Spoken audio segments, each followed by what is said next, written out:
Et bonsoir, nous voici dans la lecture du jeudi soir. Donc, j'étais en train de vous lire ces 3 dernières semaines le livre La vie n'est pas la vie de Monseigneur Jean-Joseph Gaume, et un livre qui date de 1869. Encore plein de réalités actuelles. 18e lettre, quatrième objet de notre correspondance encouragée. La terre des vivants. Ce qu'elle est. Pourquoi ce nom donné au ciel? Belle philosophie du symbole. Dans la terre des vivants, triple plénitude de vie, plénitude d'universalité, plénitude de jouissance, plénitude de durée. Là, tout vit. L'esprit vit. Connaissance du passé et du présent. Connaissance du monde matériel et du monde moral.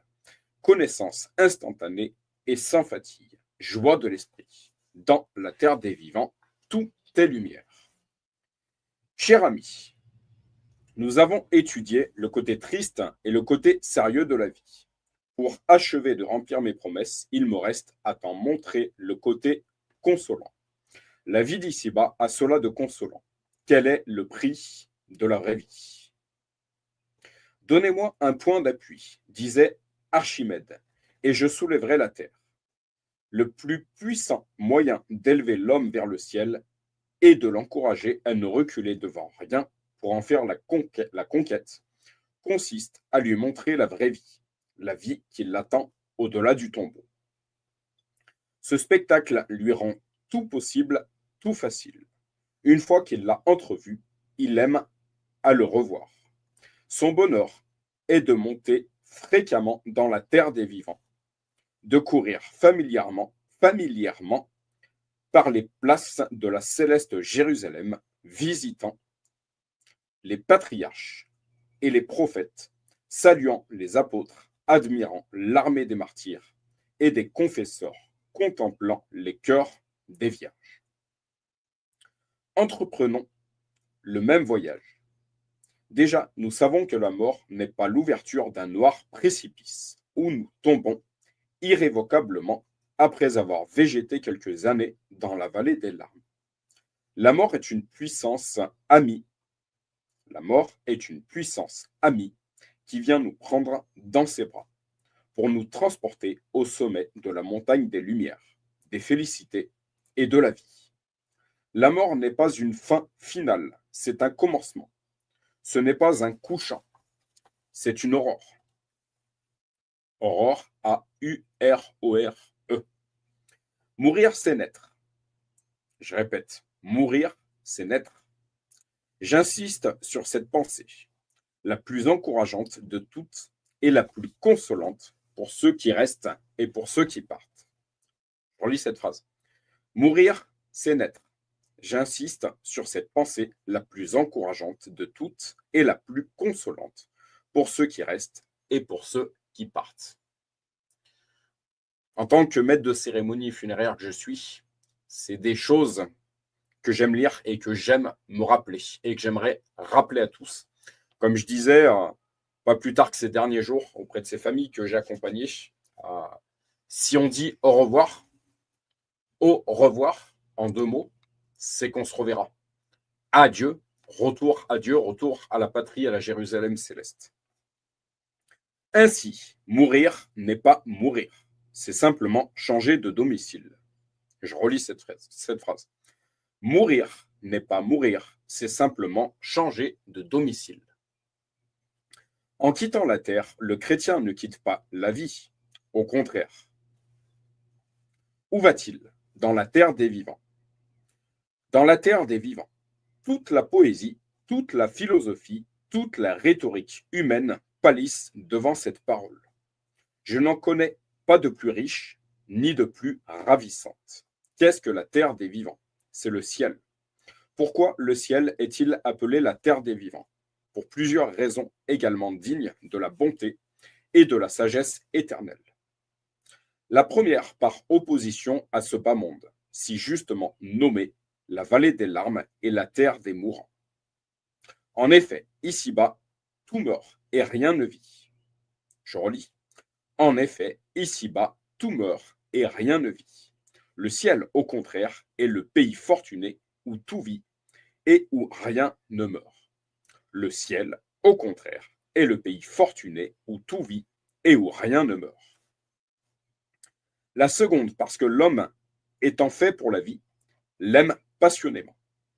Comme elle ne se trouve point ici-bas, Dieu a voulu exciter en nous un ardent désir du ciel, en nous le désignant sous le nom béni de la terre des vivants. La troisième, pour justifier la providence, en promettant à l'homme de satisfaire éternellement et surabondamment l'impérissable désir de la vie qu'il a mis en lui. Par un nouveau trait de sa paternelle tendresse, Dieu a voulu que cette promesse fût la première vérité enseignée à l'enfant, puis répétée chaque jour, des millions de fois, par les hommes de tout âge et de tout pays. Telle est la belle philosophie de notre symbole catholique. Alors, en ce qui me concerne, concernant le catholicisme, encore une fois, je suis plutôt critique concernant le catholicisme moderniste, mais j'ai pu observer tout au long de ce livre, encore une fois, qui date de 1869, que Monseigneur Jean-Joseph Gomme tendait plutôt vers le catholicisme historique traditionnaliste dans lequel je me reconnais beaucoup plus. L'as-tu jamais remarqué? Des 12 articles qui le composent, 11 nous indiquent que le travail du temps et les conditions de l'épreuve, le 12e en marque la récompense. Je relis cette phrase. L'as-tu jamais remarqué? Des 12 articles qui le composent, 11 nous indiquent le travail du temps et les conditions de l'épreuve, le 12e en marque la récompense. Dans ce travail décisif, Dieu se fait l'associé de l'homme. Le Père crée les anges, le ciel et la terre, les astres, les animaux, les plantes, les métaux, les conserve et les confie à l'homme afin qu'il en tire son profit. Le Fils énoblit et rachète toutes ces choses imprudemment vendues par les hommes aux démons. Pour cela, il descend du ciel, on parle de Jésus, il naît, il vit, il travaille, il souffre, il meurt, il ressuscite, et restaurateur universel, il remonte dans sa gloire, où sa charité garde nos places. Et Jésus qui nous disait, vous ferez des choses plus grandes que moi. À partir du moment que nous sommes baptisés dans l'esprit, donc nés de nouveau, morts à notre chair et nés en esprit, nous prenons la route que Jésus nous a tracée le premier, vers notre salut éternel. Le Saint-Esprit vient compléter l'œuvre du Fils. Descendu sur le monde, il établit l'Église, la grande société dépositaire de la vie et de tous les moyens de la donner, de la défendre et de la perfectionner. Tels sont les sacrements, le culte public et privé, les temples, les fêtes, les ordres religieux, le sacerdoce, tout entier. Exploiter ces immenses richesses est le devoir de l'homme. Il l'accomplit en disant credo et en conformant sa conduite à sa foi. Où conduit cette riche exploitation? Le dernier article du symbole répond à la vie, mais la vie éternelle. Vitam aeternam. Arrêtons-nous à cette parole et essayons de la comprendre. Je t'ai dit que le ciel est appelé la terre des vivants, parce que tout y vit, que rien n'y meurt, et ne peut y mourir. Pourquoi? Parce que dans la terre des vivants, tout est vie, c'est-à-dire que la vie y règne dans sa triple plénitude. Plénitude d'universalité, plénitude de jouissance, plénitude de durée. Plénitude d'universalité, dans le ciel tout vit, l'esprit vit, le cœur vit, le corps vit, chaque sens vit, l'homme tout entier vit, les créatures vivent. L'esprit vit, comme l'œil est fait pour voir, l'esprit est fait pour connaître. Connaître est sa vie. Pour satisfaire cet impérissable besoin de son esprit, vois-tu l'homme passer les plus belles années de son enfance et de sa jeunesse à apprendre un art, un métier, une science. Plus tard, le vois-tu se creusant le cerveau pour se perfectionner dans sa profession. d'autres fois entreprenant de longs voyages, traversant les mers, gravissant les montagnes, descendant jusque dans les entrailles de la terre, s'usant avant le temps, dans les fatigues, ou dans les veilles, ou des veilles prolongées. Pourquoi tout cela? Afin d'augmenter la vie de son esprit par la possession de quelques vérités nouvelles, puis s'estimant heureux lorsqu'il a entrevu à travers un voile épais certains secrets du monde physique ou du monde moral. Cependant, que sont toutes les vérités que nous pouvons découvrir ici-bas? Des vestiges du Créateur, dit le prince de la théologie. Dans la terre des vivants, l'esprit devenu déiforme verra sans travail par un simple regard, non quelques rayons de la vérité, mais la vérité tout entière, dans le passé, dans le présent et dans l'avenir, dans le monde physique et dans le monde moral. Autant qu'il sera nécessaire à son bonheur, il la verra, non pas comme un miroir et à travers un voile, mais réellement et face à face. Il verra non les vestiges du Créateur, mais le Créateur lui-même, Dieu en personne, et en Dieu toutes les œuvres de Dieu. Dans l'ordre matériel, nous verrons les raisons intimes pour lesquelles le monde a été créé. Nous connaîtrons la cause de toutes ces révolutions du globe, qui étonnent la science et la défiant.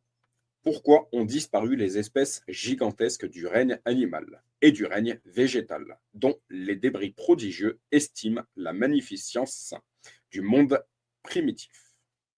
Nous connaîtrons non seulement la nature intime des êtres matériels, depuis l'infusoire jusqu'à l'éléphant, depuis l'aigle qui plane dans les hauteurs du ciel jusqu'aux monstres marins cachés dans les profondeurs des mers, mais encore l'harmonie merveilleuse qu'il est nuit dans la chaîne des êtres, la place que chacun occupe dans le plan de la création et la fondation providentielle qui y est assignée. Sans télescope, nous jouirons de la vue intuitive du firmament et de ses innombrables merveilles. 1000 fois plus savant que tous les astronomes, le plus humble des saints connaîtra sans étude le nombre des astres, leur nature, leur volume, les lois qui président à leur mouvement et leur raison d'être. Tels sont, et 1000 autres encore, les secrets du monde matériel dont la parfaite intelligente jettera l'esprit dans une délicieuse extase. Non moins complète, mais plus ravissante sera la connaissance du monde moral. Telle est l'éblouissante beauté de l'ange que nos yeux ne pourraient pas plus en soutenir l'éclat qu'ils ne peuvent fixer le disque du soleil. Hors des yeux de l'esprit, bien autrement perçants que ceux du corps, nous verrons non pas un ange, mais tous les anges, et toutes les perfections de leur nature, immense et splendide armée, dont la magnificence et le bel ordre ne peuvent être comparés à rien de ce qui existe ici-bas. Après l'ange, la plus belle créature, c'est l'âme humaine. Elle est la plus belle parce que comme l'ange, elle a été faite à l'image de Dieu. Si la beauté du corps, ombre grossière de la vraie beauté, attire le cœur le plus froid, le passionne et l'enivre, quel sera l'empire de la beauté de l'âme? Or, dans la terre des vivants se verront toutes les âmes qui, depuis le commencement du monde, se seront rendues semblables à Dieu en réalisant en elles ses admirables perfections. Elles seront vues, non seulement à la surface, mais devenues transparentes. Notre esprit les pénétrera, comme le rayon solaire pénètre le cristal. Quel ineffable délice de voir intérieurement l'âme de notre Seigneur, l'âme de la Sainte Vierge, l'âme d'Abraham et des patriarches, l'âme des apôtres et des martyrs, l'âme des grands solitaires et des vierges. Tant d'âmes dont les vertus héroïques brilleront comme autant de diamants à la couronne d'une reine. Je te dirai-je que, pardon, que te dirai-je, mon cher ami, des vicissitudes des temps que l'esprit déifié aura toujours présentes et dont il connaîtra les causes et les effets. Que dirais-je, mon cher ami, des vicissitudes des temps que l'esprit déifié aura toujours présentes et dont il connaîtra les causes et les effets. Dans quel ravissement continuel le tiendra la vue intime de tant de martyrs dont la profondeur était si bas, fait ici-bas tourner les têtes les plus fortes. Je relis. Dans quel ravissement continuel le tiendra la vue intime de tant de mystères dont la profondeur fait ici-bas tourner les têtes les plus fortes. Il verra la chute de Lucifer, et il en connaîtra les raisons. La chute d'Adam, et il en connaîtra les raisons. Le triomphe momentané des méchants, et il en connaîtra les raisons. Les humiliations et les souffrances du juste, et il en connaîtra les raisons. Il saura pourquoi, parmi tant de nations, Dieu choisit pour son peuple les descendants d'Abraham, bien qu'il prévit leur révolte incessante, leur persécution contre les prophètes et leur haine homicide contre son propre Fils descendu du ciel pour les sauver. On parle de Jésus. Initié à tous les secrets divins, il admirera les moyens inconnus aujourd'hui par lesquels le Père de tous les hommes a procuré dans tous les temps et dans tous les lieux aux païens, aux barbares, aux sauvages même, les lumières suffisantes pour connaître la vérité, les forces pour l'embrasser et arriver à la vie de l'éternité. Ravi de connaître les mystérieux conseils de la providence, il dira, Seigneur, vous avez fait toutes choses, vous avez bien fait toutes choses. Qu'ajouterai-je encore? Tranquille spectateur, l'esprit verra couler devant lui le fleuve impétueux qui réjouit la cité du Très-Haut. Par ce fleuve dont la source est au paradis terrestre, le lit large comme le monde, le cours rapide comme le torrent tombant des montagnes, et l'embouchure dans la grande mer de l'éternité, il faut entendre la vie des nations et les nations elles-mêmes.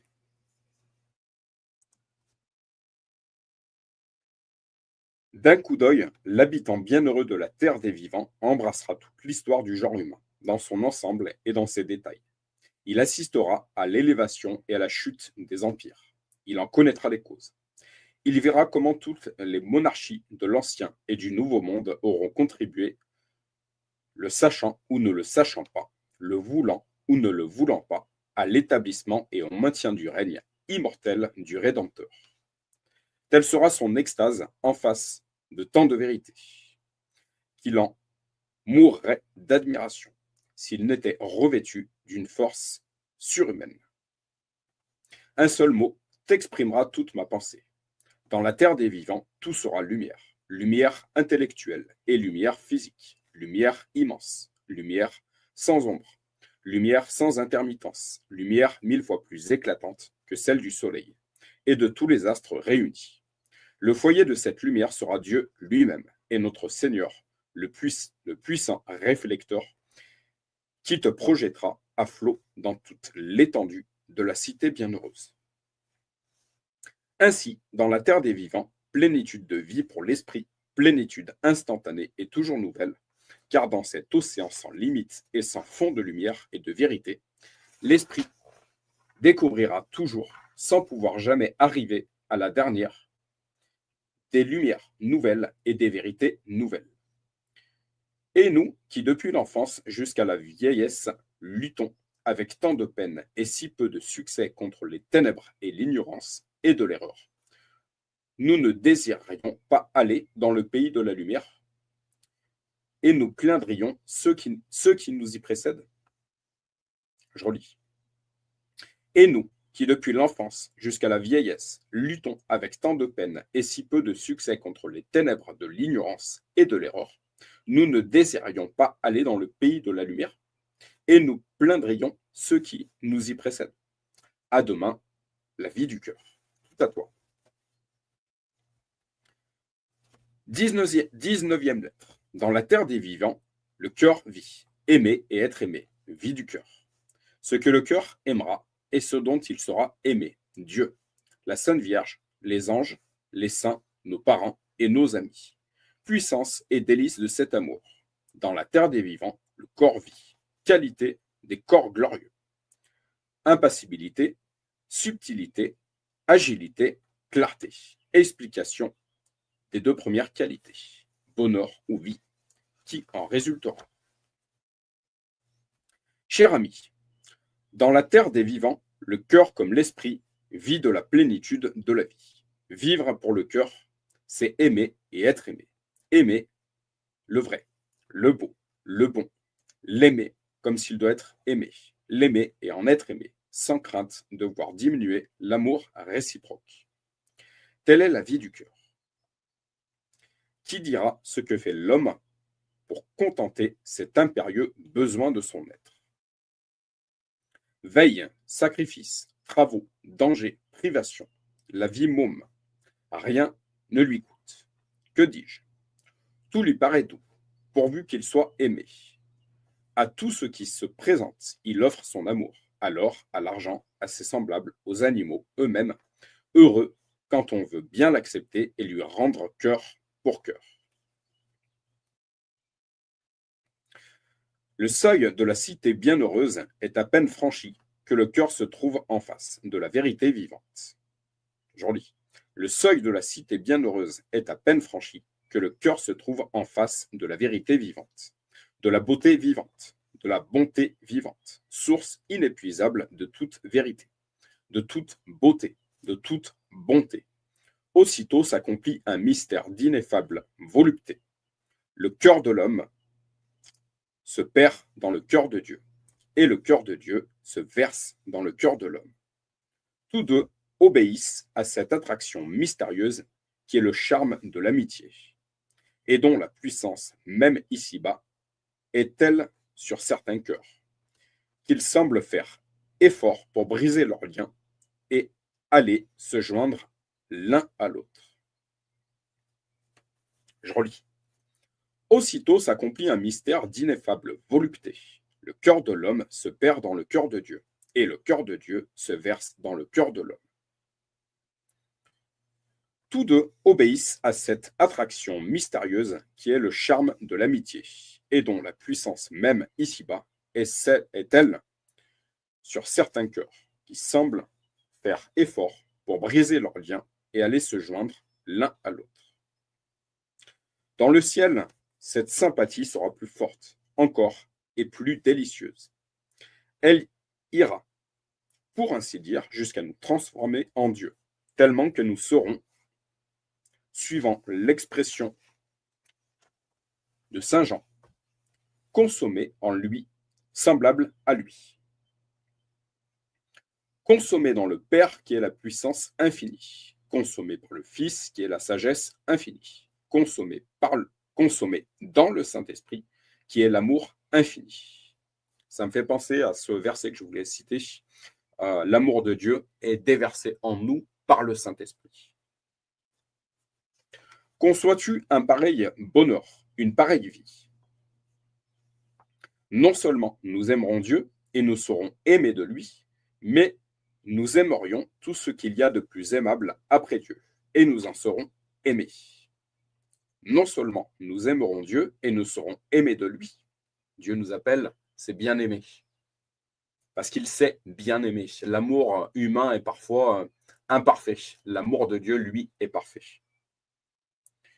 Je redis, non seulement nous aimerions Dieu et nous serons aimés de lui, mais nous aimerons tout ce qu'il y a de plus aimable après Dieu, et nous en serons aimés. Nous aimerons la plus belle, la plus douce, la plus aimante des créatures, Marie, notre mère, et notre sœur, et nous serons aimés d'elle d'un amour plus tendre que celui de toutes les mères. Nous aimerons les anges, les archanges, tous les esprits bienheureux, chefs-d'œuvre, éblouissants de beauté et de bonté, et nous serons aimés d'eux d'un amour supérieur à tous les amours, celui de la Sainte Vierge exceptée. Alors, encore une fois, en ce qui me concerne, je ne fais absolument aucun culte de la Vierge Marie. Je veux bien, je lui reconnais effectivement une place toute particulière, puisqu'elle était la mère humaine. Elle a été la femme utilisée par l'Esprit pour mettre naissance à Jésus-Christ. Mais encore une fois, je voudrais citer ce verset, il y a un seul intermédiaire entre Dieu et les hommes, Jésus-Christ. Nous aimerons tous les saints les patriarches, les prophètes, les apôtres, les martyrs, tous ces héros et ces héroïnes de la foi, revêtus de toutes les grâces et de toutes les qualités qui peuvent captiver le cœur. Parmi eux, nous aimerons nos parents, notre père, notre mère, nos frères, nos sœurs, nos amis, que nous reconnaîtrons tous et qui nous aimeront eux-mêmes d'un amour dont leur tendresse pendant la vie d'ici-bas ne saurait nous donner même une faible idée. Les voluptés résultant de cet amour mutuel atteindront une douceur et une force incalculables. Dans cet océan d'amour, il se fera comme un flux et un reflux qui portera incessamment l'amour de tous dans le cœur de chacun, et l'amour de chacun dans le cœur de tous. Ainsi, le cœur vivra de la vie élevée à sa plus haute puissance, vit avec toutes les jouissances qui lui donnent du prix, avec la pleine sécurité qui fait le charme de la jouissance, et près de laquelle toutes les vies les plus heureuses d'ici-bas ne seront qu'une mort dévorante. On constate que de l'autre côté du voile, dans la Jérusalem céleste, un amour parfait, éternel, incommensurable, inestimable, tellement il est grand, nous attend. C'est pourquoi c'est la raison pour laquelle le temps de notre pèlerinage ici-bas, l'amour est le premier commandement. Je voudrais citer ce verset. Vous pourriez bien avoir tous les dons, avoir une connaissance parfaite des Écritures, etc. Si vous n'avez pas l'amour, vous n'avez rien. Ce verset qui dit également, mes pères, n'avons-nous pas prophétisé en ton nom? N'avons-nous pas fait des miracles en ton nom? Si vous n'avez pas l'amour, vous n'avez rien. Et ce jour-là, en fait, le Seigneur nous dira, ce jour-là, je déclare dans le nom de Jésus que ce ne sera pas le cas et que ce ne sera pas le cas de ma famille dans le nom de Jésus. Mais pour toute personne qui aura cet orgueil spirituel de dire Père, avons-nous pas prophétisé en ton nom dans le nom de Jésus? Avons-nous pas, n'avons-nous pas fait des miracles en ton nom, etc. Et si ces personnes n'avaient pas l'amour, en fait, Dieu leur dira, je ne vous connais pas. Parce que c'est comme si vous n'avez rien, en fait. La vie du corps ne sera pas moins parfaite en son genre que la vie de l'âme. Vivre pour le corps, c'est agir à volonté, pleinement, sans obstacle et sans fatigue. Telle sera, et mieux encore, la vie du corps dans la terre des vivants. Compagnon des travaux de l'âme et instrument de ses bonnes œuvres, il partagera sa récompense. Réformé sur le modèle du corps du second Adam, il en aura les admirables perfections. Laisse-moi, cher ami, te parler d'un bonheur d'autant plus grand que nous le désirons plus vivement, et que nous le connaissons moins. Je relis cette phrase. Réformé sur le modèle du corps du second Adam, il en aura les admirables perfections.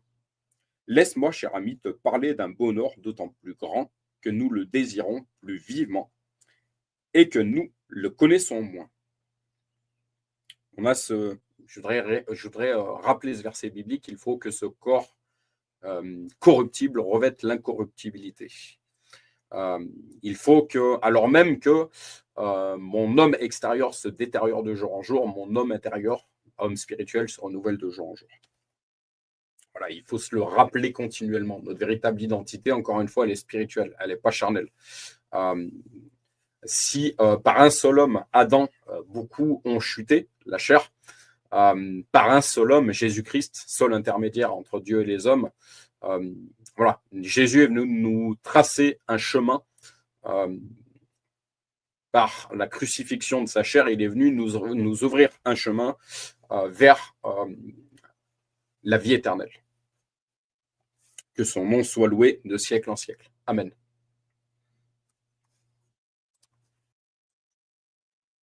Tu le sais comme moi, et tous les hommes le savent comme nous. Dans notre corps, nous ne sommes que des ruines.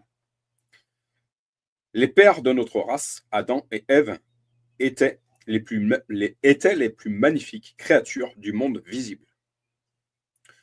Nous devions leur ressembler, être beaux et magnifiques comme eux. Ils sont tombés, et nous portons dans notre corps, aussi bien que dans notre âme, les traces de la foudre qui les a frappés et défigurés en les frappant. Ce n'est pas tout.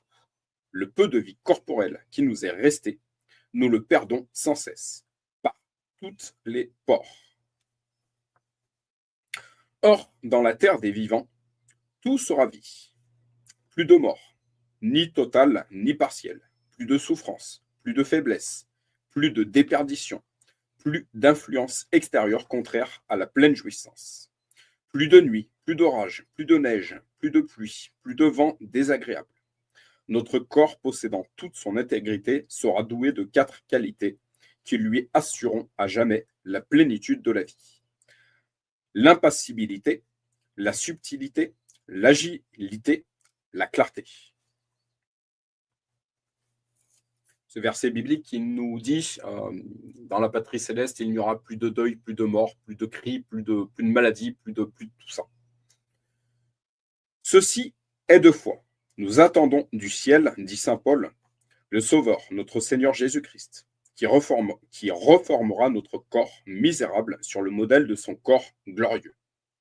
Or, il est de foi qu'après la résurrection, le corps de notre Seigneur était impassible, mais non insensible, subtil, mais palpable, agile et lumineux, visible et invisible à volonté. De plus, notre Seigneur parlait, mangeait et faisait usage de tous ses sens.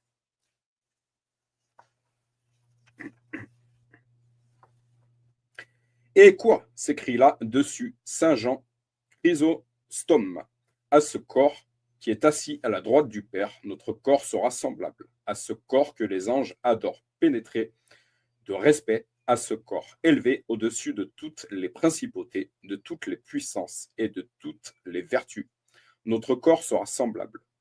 Si le globe entier se fondait en larmes, y en aurait-il assez pour pleurer le malheur de ceux qui abdiquent à une pareille espérance? Je le relis. Si le globe entier se fondait en larmes, y en aurait-il assez pour pleurer le malheur de ceux qui abdiquent une pareille espérance? Comme j'aime dire souvent, ceux qui rigolent tout de suite, un jour malheureusement vont pleurer. Ceux qui persécutent, ceux qui maltraitent, ceux qui rigolent dans ce bas monde, en fait, un jour ils vont pleurer. Et ceux qui pleurent, ceux qui sont opprimés, maltraités, vous serez haïs à cause de mon nom, à cause du nom de Jésus. Tous ceux qui pleurent ici-bas un jour vont rire. Les choses vont totalement s'inverser, en fait. C'est une chose que j'aime souvent dire. Il vaut mieux une vie compliquée, difficile ici-bas, et une vie facile de félicité de l'autre côté, plutôt qu'une vie un peu trop tranquille ici-bas, et une vie dans la GN de l'autre côté. Voilà. N'oublions pas ces deux natures. Et les désirs de la chair sont totalement opposés aux désirs de l'esprit. Voilà. Les désirs de la chair sont totalement opposés à la volonté de Dieu. Impassible. Telle sera donc, mon cher ami, la première qualité de notre corps glorieusement ressuscité, dépouillé par le travail de la tombe de toutes les imperfections et de toutes les infirmités. Triste effet du péché, rendu à la vie dans l'âge de la force et de la beauté, notre corps jouira d'une jeunesse éternelle et d'une santé inaltérable. Pauvres malades, qui voudriez acheter au poids de l'or la santé qui vous manque? Et vous, mondains et mondaines, qui désirez si ardemment la beauté, à qui les difformités corporelles sont quelquefois aussi insupportables que la mort, qui portez envie à la beauté, et pour vous consoler, aimez à vous en attribuer quelques reflets. Vous, enfin, qui prenez tant de soin pour conserver cette ombre de beauté, pour la réparer et suspendre, s'il était possible, les ravages du temps. Rendez-vous digne d'habiter un jour la terre des vivants, et vous avez la certitude de jouir éternellement d'une santé parfaite et de posséder une beauté supérieure à toutes les beautés visibles. J'ai dit la certitude, car outre la ressemblance promise de notre corps avec celui du nouvel Adam, l'impassibilité sera l'effet nécessaire de la glorification. Dans les choses corruptibles, le principe vital ne domine pas assez parfaitement la matière pour la préserver de toute atteinte contraire à sa volonté. Mais après la résurrection, l'âme des saints sera complètement maîtresse du corps. Je le répète, mais après la résurrection, l'âme des saints sera complètement maîtresse du corps. Qu'est-ce qu'un saint? C'est une personne habitée euh, par le Saint-Esprit. Donc, né de nouveau en esprit, mort à sa chair et né en esprit. Cet empire sera immuable, puisque l'âme elle-même sera immuablement sous l'empire de Dieu. Il sera parfait, puisque l'âme elle-même sera parfaite, et conséquemment douée du pouvoir et de la volonté d'empêcher tout ce qui pourrait nuire au corps. De plus, dans le ciel, le bonheur de l'homme sera complet. Il ne le serait pas si il ne le serait pas si le corps demeurait sujet à la souffrance ou à quelque difformité. Je le relis. De plus, dans le ciel, le bonheur de l'homme sera complet. Il ne le serait pas si le corps demeurait sujet à la souffrance ou à quelque difformité. Au reste, mon cher ami, je m'empresse d'ajouter que l'impassibilité ne détruira pas la sensibilité. Tout en conservant dans son intégrité la nature des corps, la puissance divine peut lui ôter certaines qualités. Ainsi, au feu de la fournaise de Babylone, elle ôta la vertu de brûler certaines choses, puisque les corps des jeunes Hébreux demeurèrent intacts. Mais elle lui laissera la vertu de brûler certaines autres choses, puisque le bois fut consumé. Il en sera de même pour les corps glorieux. Dieu ôtera la passibilité et conservera la sensibilité. D'ailleurs, si le corps glorieux n'était pas sensible, la vie des saints, après la résurrection, ne serait ni la vie dans la plénitude, ni même la vie ordinaire, ni même le sommeil qui est une demi-vie, mais une espèce d'engourdissement incompatible avec le bonheur complet. Subtil. Semé animal, le corps ressuscitera spirituel. Je relis, subtil. Semé animal, le corps ressuscitera spirituel, donc subtil. Tout le monde sait que la subtilité est une des principales qualités des esprits et que la subtilité des êtres spirituels surpasse infiniment la subtilité des êtres corporels. Les corps glorieux étant spiritualisés seront donc très subtils. La subtilité d'un corps consiste à pouvoir pénétrer au travers d'un autre corps, à peu près comme le rayon lumineux pénètre le verre, sans le déranger ni l'altérer. C'est ainsi qu'après la résurrection, le nouvel Adam entrera. C'est ainsi qu'après sa résurrection, le nouvel Adam entra, les portes fermées, dans le lieu où étaient ses disciples. Deux causes naturelles le rendent possible. La première, la ténuité du corps pénétrant. La seconde, l'existence des pores ou espaces laissés vides entre les parties du corps pénétrées. Mais le vrai principe de la subtilité des corps glorieux sera leur parfaite dépendance de l'âme glorifiée. Le premier effet de cette soumission sera de faire, dans les limites du possible, participer le corps à la nature de l'âme et par conséquent aux opérations de l'âme elle-même. Ainsi, nul obstacle aux communications les plus intimes des saints entre eux et avec toutes les parties de la terre des vivants. Néanmoins, les corps glorieux resteront palpables, reformés comme la foi nous l'apprend sur le modèle du corps du Verbe ressuscité. Ils en auront les qualités. Or, le corps du Verbe ressuscité était palpable. Palpez et voyez, disait le bon maître, disait Jésus, à ses disciples étonnés. Un esprit n'a ni chair ni os, comme vous voyez que j'en ai. C'est d'ailleurs, tu ne l'ignores pas, un article de foi sanctionné par l'Église dans la condamnation d'Eutychès, patriarche de Constantinople, qui soutenait l'impalpabilité des corps glorieux. Être dégagé et éternellement dégagé du pesant fardeau de la matière, être jeune et éternellement jeune, être beau d'une beauté ravissante et éternellement beau, Telles sont les deux premières qualités réservées au corps de l'homme dans la terre des vivants. Les autres, à demain. Je relis. Être dégagé et éternellement dégagé du pesant fardeau de la matière. Être jeune et éternellement jeune. Être beau d'une beauté ravissante et éternellement beau. Telles sont les deux premières qualités réservées au corps de l'homme dans la terre des vivants. Waouh, waouh, waouh, ce qui nous attend, gloire à Dieu. On ne parle, donc une petite note dans le livre, on ne parle plus guère d'Eutychès, vers 440, condamné en 448, moine de Constantinople qui vivait sous Saint Léon le Grand, alors que les Juifs répandent aujourd'hui victorieusement son hérésie, toujours haineuse et rampante, sans que les clercs ni les théologiens élèvent quelques objections. Jésus, personnage historique, dit de Larousse, enjuivé. Prophétiquement, saint Thomas considérait comme major l'hérésie d'Eutychès qui niait l'incarnation du Verbe. D'Arras, Histoire générale de l'Église, considère ces dangereuses objections comme logomachiques.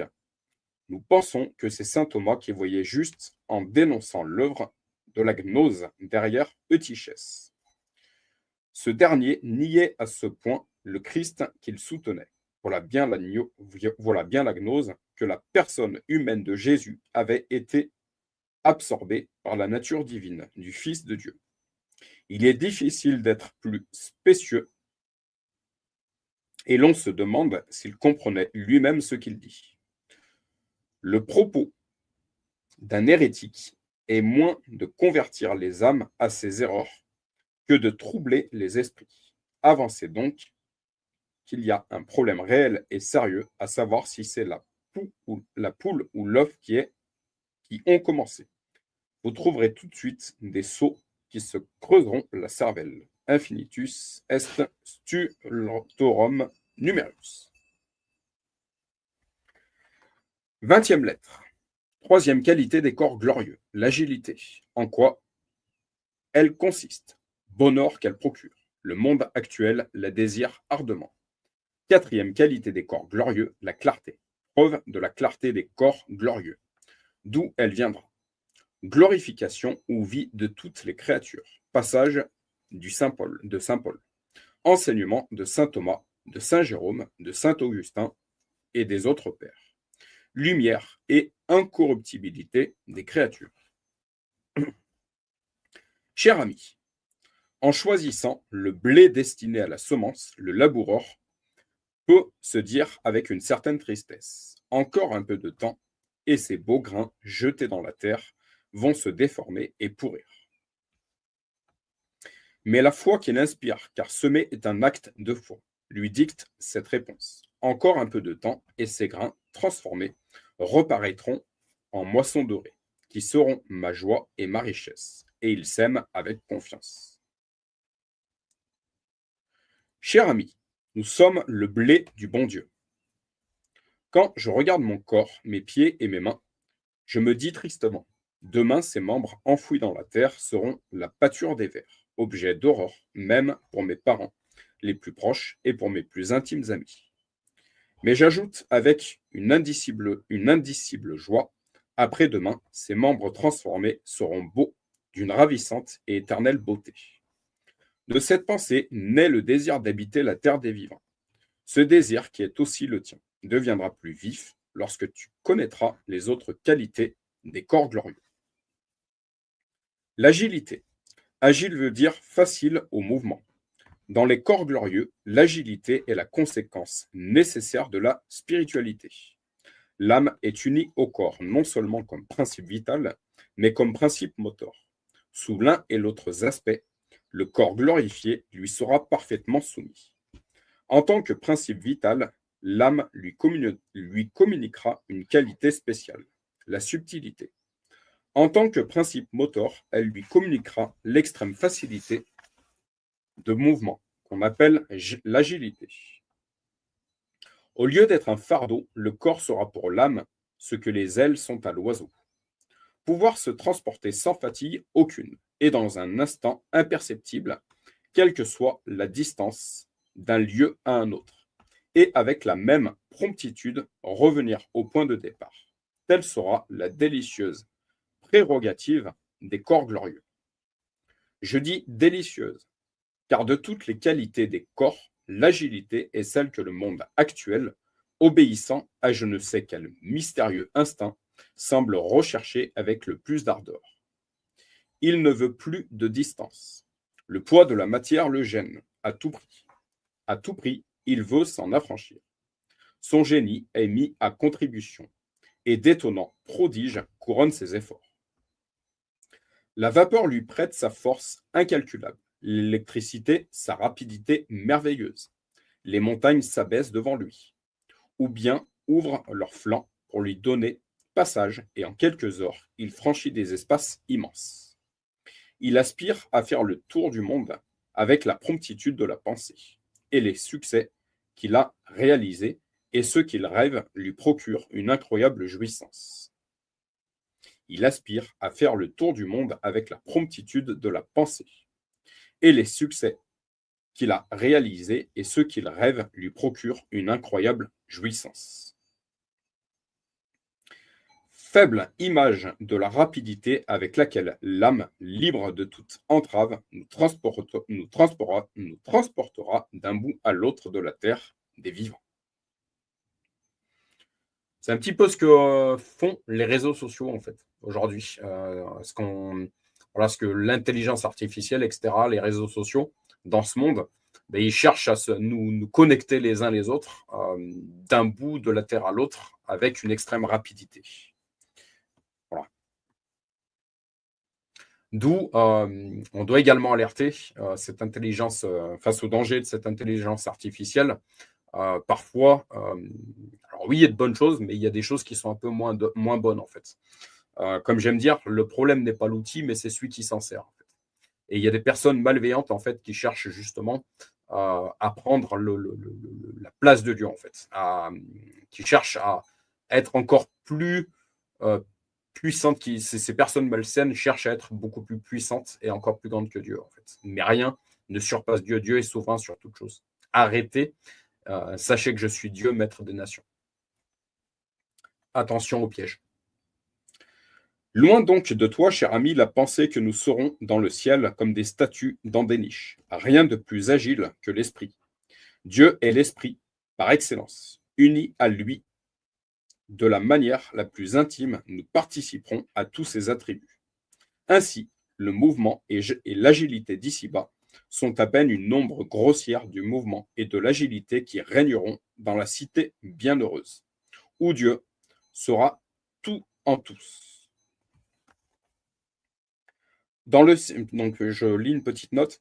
Dans le ciel, dit notre Seigneur, nous serons semblables aux anges. Or, l'ange, ajoute saint Thomas, peut se transporter d'un bout du monde à l'autre. Ici-bas, déjà, notre âme le fait par la pensée. En un clin d'œil, elle va de Paris à Constantinople. Et dans un clin d'œil, elle en revient. Si elle n'y va pas, réellement, c'est qu'elle est empêchée par notre corps charnel, obstacle qui disparaîtra dans le ciel où le corps sera spirituel. Alléluia. La clarté. Semé ignoble, le corps ressuscitera glorieux, c'est-à-dire lumineux. Tel est le sens que l'apôtre lui-même donne au mot glorieux, puisqu'il compare la gloire des corps glorieux, glorifiés, à la clarté des étoiles. Dieu étant la lumière incréée et la source de toute lumière, même matérielle, illuminera, ce n'est pas assez, rendra lumineux tout ce qui lui sera intimement uni. C'est pour ça qu'on a ce verset qui dit que Moïse ne se rendait pas compte que son visage devenait lumineux au contact de Dieu. Wow, quelle vérité dans cette lecture, quelles vérités sont mises en lumière en fait. Dans le renouvellement universel, dit saint Thomas, tous les êtres seront élevés. La chair, c'est la chute, l'esprit, c'est l'élévation. Les esprits inférieurs, les âmes acquerront Les esprits inférieurs, les âmes, acquerront les propriétés des esprits supérieurs, les anges. Telle est la doctrine même de l'Évangile. Les hommes, dit-il, seront semblables aux anges. Par la même raison, les corps inférieurs acquerront les propriétés des corps supérieurs, mais les corps inférieurs ne pouvant emprunter au corps céleste que la clarté, il s'ensuit nécessairement qu'ils deviendront lumineux. Ainsi, tous les éléments seront revêtus d'un manteau de lumière. Non pas tous également, mais chacun suivant sa nature. Cette lumière ne nuira en rien à la couleur des corps. Nous en avons la preuve sous les yeux. Le verre, par exemple, conserve différentes couleurs, bien qu'il soit intimement pénétré par la lumière. Bien plus, il y a dans la nature des corps opaques qui sont lumineux, tels sont la lune, la cicindèle, le verre luisant, et d'autres encore. Je regarde une petite note. On dit aujourd'hui cicindèle, alors que le grec dit bien, j'arrive pas à lire le mot en grec, dévasté, c'est le grec qui a raison. Donc c'est un coléoptère de la famille des carabidés, particulièrement vorace d'autres insectes. Celui qui vit sur les parois rocheuses est redoutable pour sa vivacité. Il n'est dit nulle part que la cicindèle serait phosphorescente. Ok. Sur quoi un illustre docteur de l'Église fait cette réflexion? Les justes brilleront comme les astres du firmament. Prévoyant l'incrédulité des hommes à l'égard de ce miracle, Dieu a donné à de petits vermisseaux un corps lumineux, afin que le spectacle de ce que nous voyons nous force à croire ce que nous attendons. Les vers luisants, etc. En effet, celui qui a pu donner le rayon peut donner le foyer, et celui qui rend lumineux un ver de terre peut, à plus forte raison, rendre lumineux le juste, son bien-aimé. Ajoutons que la lumière des corps glorieux leur viendra de la surabondante lumière de l'âme glorifiée. Encore une fois, c'est pour ça que ce verset biblique qui dit que Moïse ne se rendait pas compte que son visage devenait lumineux au contact de Dieu, sa parole. Ce qu'on appelle l'onction. Maîtresse absolue du corps auquel elle sera unie, de l'union la plus intime, elle le pénétrera de part en part et l'enveloppera complètement de lumière. Cette atmosphère lumineuse sera d'autant plus brillante que l'âme sera plus sainte, c'est-à-dire plus près de Dieu. Lumière infinie. Ainsi, par la clarté du corps, on jugera de la gloire de l'âme, comme à travers le verre, on connaît la couleur du liquide contenu dans un vase. Je relis cette phrase. Cette atmosphère lumineuse sera d'autant plus brillante que l'âme sera plus sainte, c'est-à-dire plus près de Dieu. Lumière infinie. Ainsi, par la clarté du corps, on jugera de la gloire de l'âme. Comme à travers le verre, on connaît la couleur du liquide contenu dans un vase. C'est pour ça qu'on a ce verset également qui dit discerner tout esprit pour savoir s'il vient de Dieu. On a ce qu'on appelle par le Saint-Esprit, on a ce qu'on appelle le don de discernement en fait. Ce qu'on dit souvent également, c'est que les yeux sont le reflet de l'âme. Voilà. Impassible, subtil, agile, lumineux, tel sera non pour un jour, non pour quelques années fugitives, mais pour toute l'éternité, le corps des élus, le tien et le mien, si nous avons le bonheur d'être de leur nombre. Ô homme, vous aimez tant votre corps, et vous ne désirez pas le ciel. De la glorification de l'homme dans son âme et dans son corps résultera comme une conséquence nécessaire la glorification de tous les éléments. La nature physique suit la condition de l'homme son maître. Magnifique tant que l'homme fut innocent, dégradé quand il devient coupable. Elle sera resplendissante de beauté lorsque lui-même sera glorifié. Le ciel sera l'accomplissement plénier et éternel de ce vœu, exprimé par l'apôtre saint Paul au nom de la création tout entière. Toute créature, dit le grand apôtre, attend avec impatience la manifestation des enfants de Dieu, car la création est soumise à la vanité, non pas volontairement, mais à cause de celui qu'il y a soumis en espérance. parce que nous savons que la créature elle-même sera délivrée de la servitude, de la corruption, pour la liberté de la gloire des enfants de Dieu. Nous savons en effet que toute créature gémit et éprouve jusqu'ici les douleurs de l'enfantement. Non seulement elle, mais nous aussi qui avons les prémices de l'esprit. Que signifient, mon cher ami, ces souffrances, ces soupirs, ces larmes de toute la nature? Il signifie que, pour les créatures matérielles comme pour l'homme, la création n'est pas arrivée à sa fin.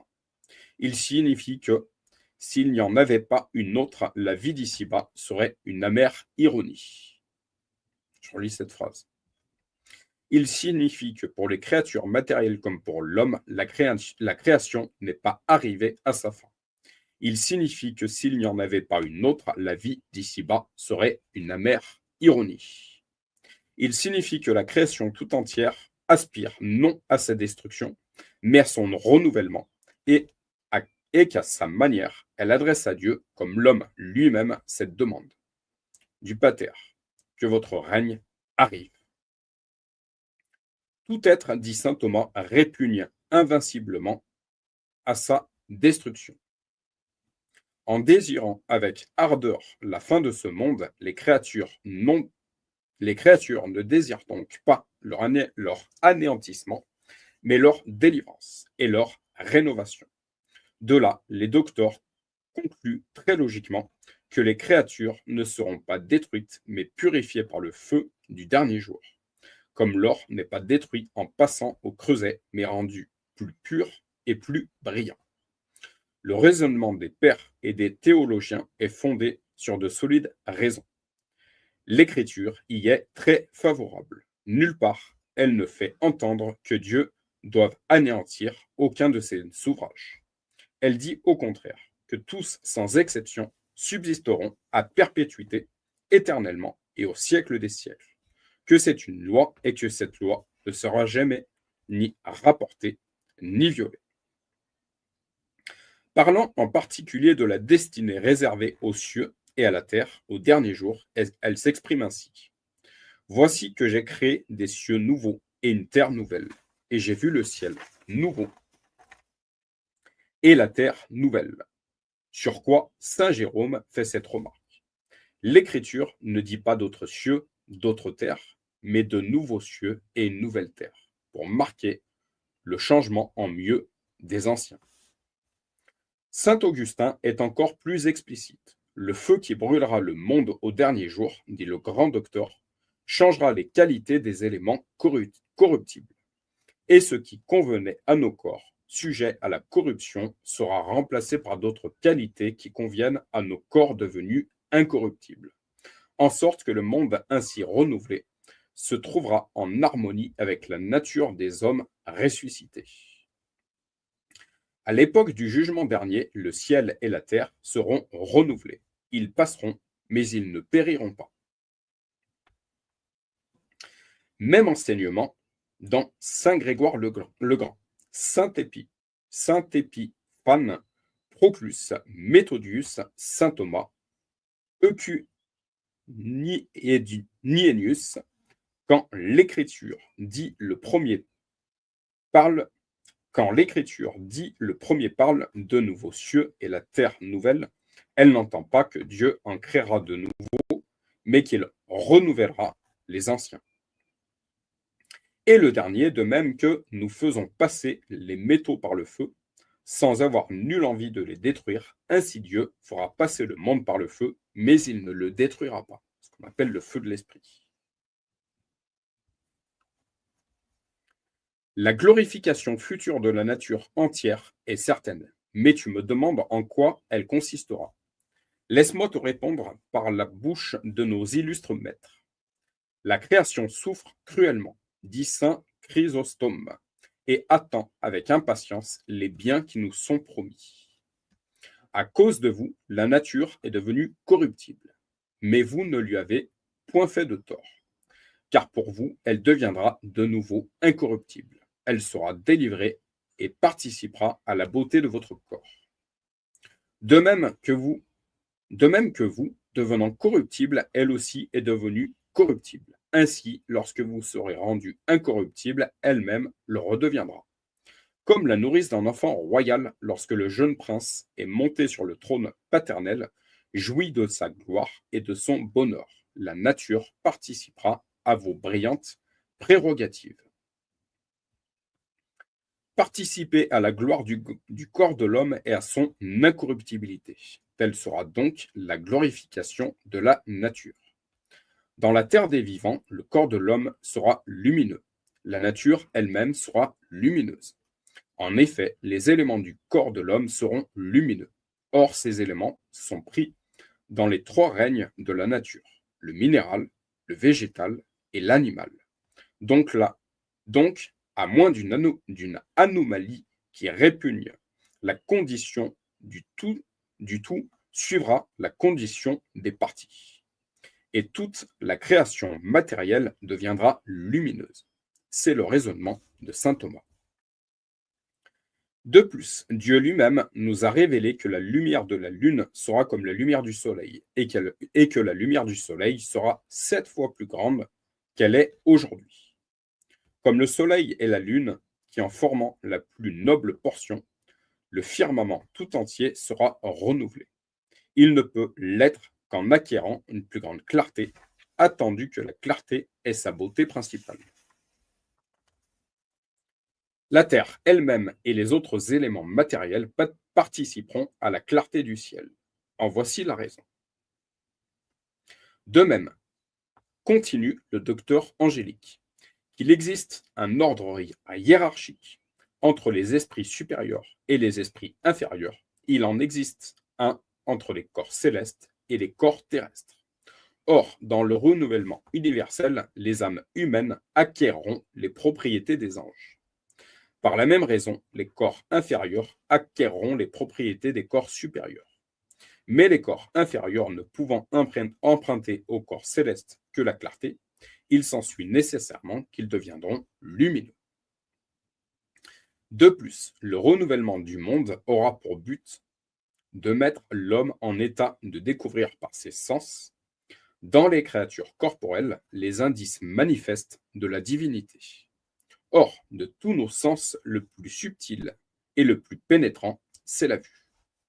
Quant aux qualités visives dont la lumière est le principe, il faut donc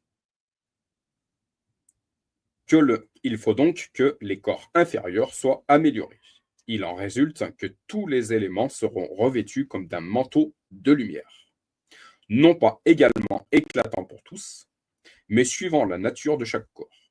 Il est dit, en effet, que la Terre, jusqu'à une certaine profondeur, sera transparente comme le verre, l'eau comme le cristal, l'air comme le ciel, le feu comme les luminaires du firmament.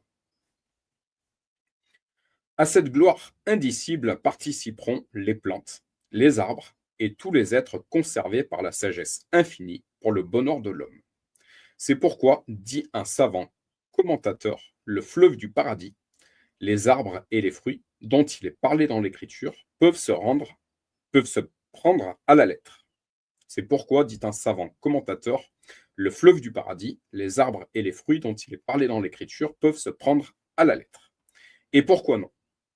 Si, dans le paradis terrestre, Adam a joui de tous ses biens, à plus forte raison, les bienheureux en jouiront dans le paradis céleste, car le premier n'était que l'échantillon et l'image du second.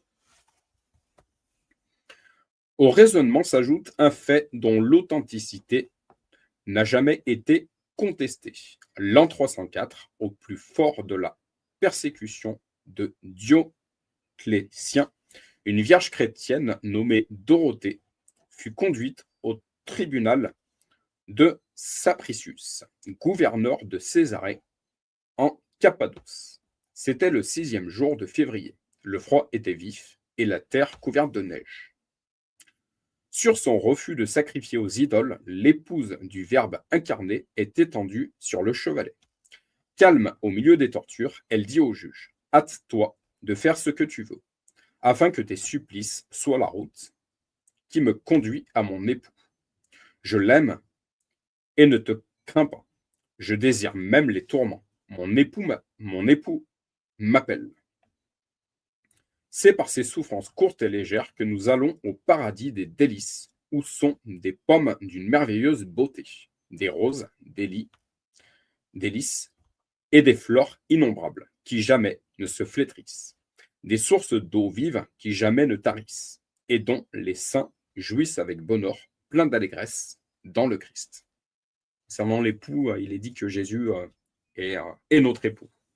Préparez-vous pour la rencontre de l'époux. Ce verset biblique.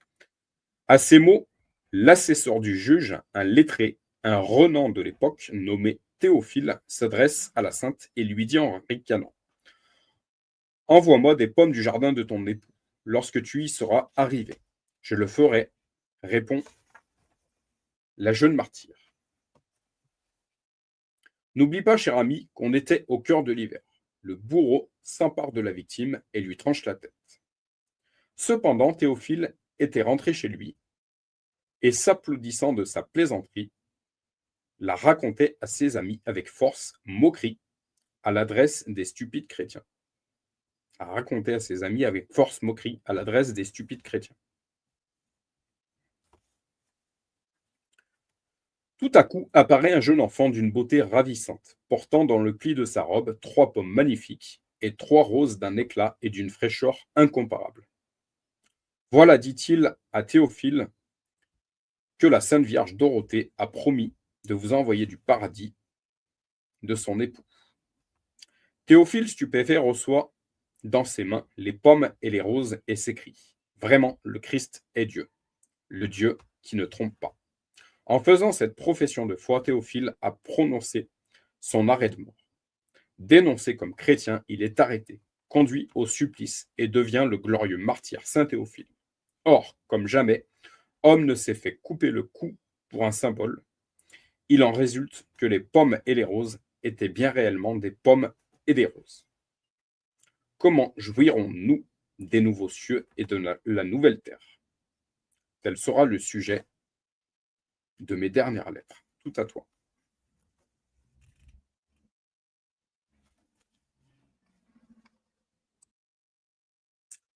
Je vous lis une petite note de bas de page. Donc, de savoir si les animaux doivent ressusciter, c'est une question incertaine. Il semble qu'on pourrait la résoudre affirmativement, d'après les raisons suivantes. 1. Saint Paul dit que toute créature désire le renouvellement universel. Il n'exclut rien. 2. Nulle part on ne trouve que Dieu doive anéantir aucun de ses ouvrages, même le plus petit. Il dit au contraire qu'il les a tous faits pour subsister éternellement. 3. Cornélius, à Lapide, admet la rénovation des arbres. Pourquoi celle des animaux, plus nobles que les plantes, n'aurait-elle pas lieu? Dans la chaîne des êtres, tout se tient. Un anneau de moins, elle est brisée et perd sa perfection.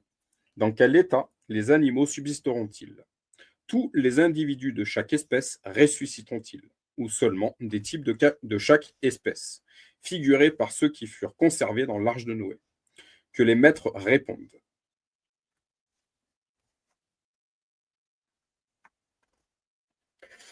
21e lettre. L'homme en âme et en corps dans le ciel. Satisfaction générale de tout son être. Jouissance particulière de chacun de ses sens. Plaisir de la vue. Beauté de la terre des vivants. Beauté de ses habitants. Notre Seigneur, la Sainte Vierge, les anges, les saints, la nature. Autorité des pères et des docteurs. Cher ami, je dois répondre à la question qui termine ma précédente lettre. Mais comment te dire les jouissances réservées à l'homme dans la terre des vivants? Au jugement de saint Paul lui-même, qui les avait vues de ses yeux, elles sont indescriptibles. Essayons néanmoins d'en bégayer quelque chose.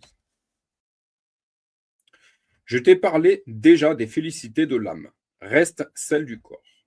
Dans le ciel, nos 5 sens vivront de la plénitude de la vie. Chacun d'eux, par conséquent, jouira de la satisfaction qui lui est propre. Tu le comprends sans peine.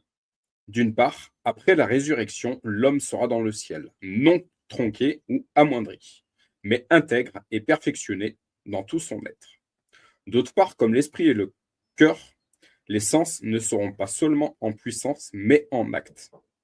La raison est que la faculté en acte est plus parfaite que la faculté en puissance, et que tous les sens du corps ayant été les instruments de l'âme seront récompensés suivant les mérites de l'âme elle-même. Je relis. La raison en est que la faculté en acte est plus parfaite que la faculté en puissance, et que tous les sens du corps ayant été les instruments de l'âme seront récompensés suivant les mérites de l'âme elle-même. Cherchons, mon cher ami, dans notre état actuel, quelque idée de cet incompréhensible bonheur. Pour chacun de ces sens, l'homme éprouve des désirs que rien ici-bas ne peut satisfaire et qui font son tourment. Il faudrait écrire depuis la première page jusqu'à la dernière l'histoire du genre humain, si on voulait rapporter tout ce que l'homme a fait pour contenter ses sens. Que de vies consumées, que de fleuves de sang versés, que de crimes commis, que de montagnes d'or sacrifiées pour acheter le plaisir de la vue, de l'ouïe, de l'odorat, du goût et du toucher. Or, ce plaisir que rien sur la terre ne peut ni acheter ni vendre, le ciel le donne. Je dis, mal. Le ciel est ce plaisir même élevé à sa perfection, sans mélange d'imperfection et de vicissitude. J'aime beaucoup ce verset. Celui qui voudra sauver sa vie la perdra, mais celui qui la perdra à cause de moi la sauvera. D'abord, le plaisir de la vue, la terre des vivants est la cité de la beauté et de la lumière. Tout y est beau d'une beauté parfaite. Tout y est lumineux d'une lumière telle que l'œil de l'heureux habitant, s'il n'était doué d'une immense puissance de vision, ne pourrait même un instant en soutenir l'éclat. L'œil la verra, non seulement sans fatigue, mais avec un plaisir indicible, cette terre des vivants inondée de lumière, dont le disciple bien-aimé a essayé de nous donner la description. L'ange me transporta sur une haute montagne, et il me montra la ville, Jérusalem, la sainte, qui descendait du ciel, venant de Dieu. Elle était illuminée de la clarté de Dieu même, et sa lumière était semblable à une pierre de jaspe, transparente comme le cristal. Elle avait une grande et haute muraille, où il y avait 12 portes et 12 anges, un à chaque porte. La muraille était bâtie de jaspe, et la ville était d'un or pur, semblable à du verre très clair. Et les fondements de la muraille étaient des pierres précieuses. Les 12 portes étaient 12 perles, et chaque porte était faite d'une de ces perles. Et la place de la ville était d'un or pur, comme le verre transparent. Grand apôtre, soyez bénis. En vous écoutant, il naît au cœur un vif désir d'habiter la cité bienheureuse. Toutefois, les beautés que vous décrivez ne sont rien, près de la réalité. Seulement, pour s'accommoder à nos faibles esprits, le Dieu qui vous inspire ne parle que d'or et de pierres précieuses, parce qu'ici-bas, nous ne voyons rien de plus éclatant ni de plus beau. Je relis. Grand apôtre, soyez bénis. En vous écoutant, il naît au cœur un vif désir d'habiter la cité bienheureuse. Toutefois, les beautés que vous décrivez ne sont rien, près de la réalité. Seulement, pour s'accommoder à nos faibles esprits, le Dieu qui vous inspire ne parle que d'or et de pierres précieuses, parce qu'ici-bas, nous ne voyons rien de plus éclatant ni de plus beau.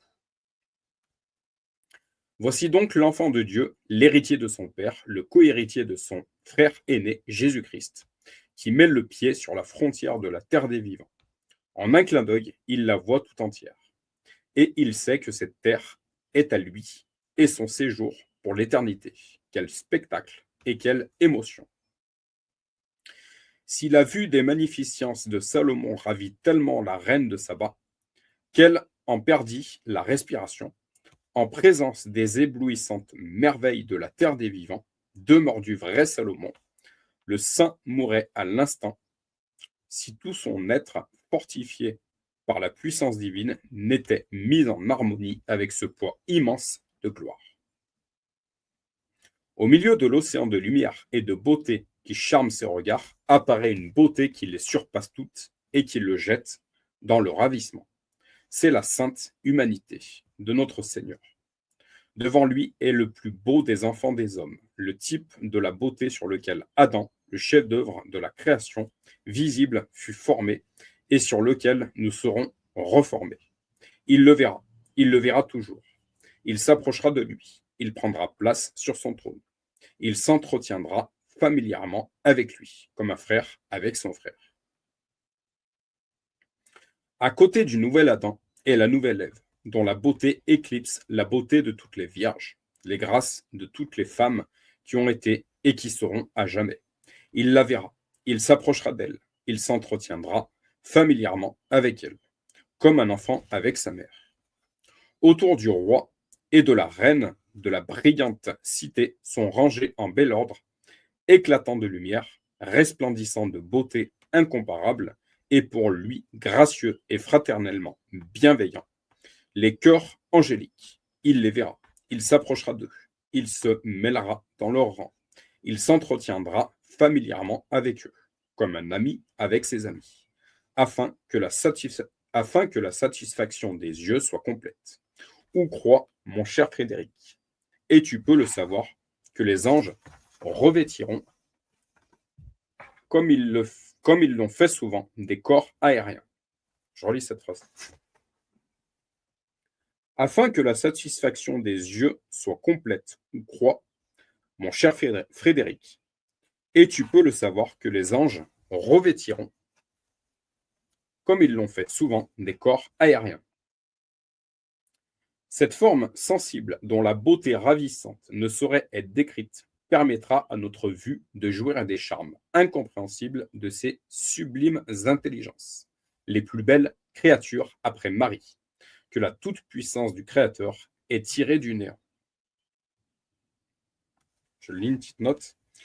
Serait-il permis d'ajouter que dans le même but de rendre complet le bonheur de l'homme, le Père et le Saint-Esprit daigneront aussi, du moins quelquefois, se montrer à leurs enfants bien-aimés sous une forme sensible. C'est pour ça qu'on dit que le Saint-Esprit, le Consolateur, est une personne. Avec les anges, le Saint-Esprit se verra lui-même dans sa propre chair.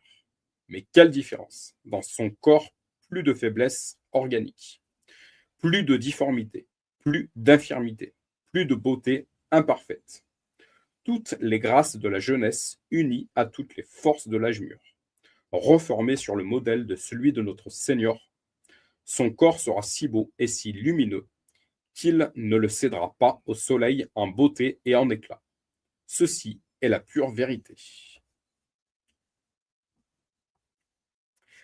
Tu sais que le corps du Sauveur parut un jour à saint Paul plus brillant que le soleil en plein midi.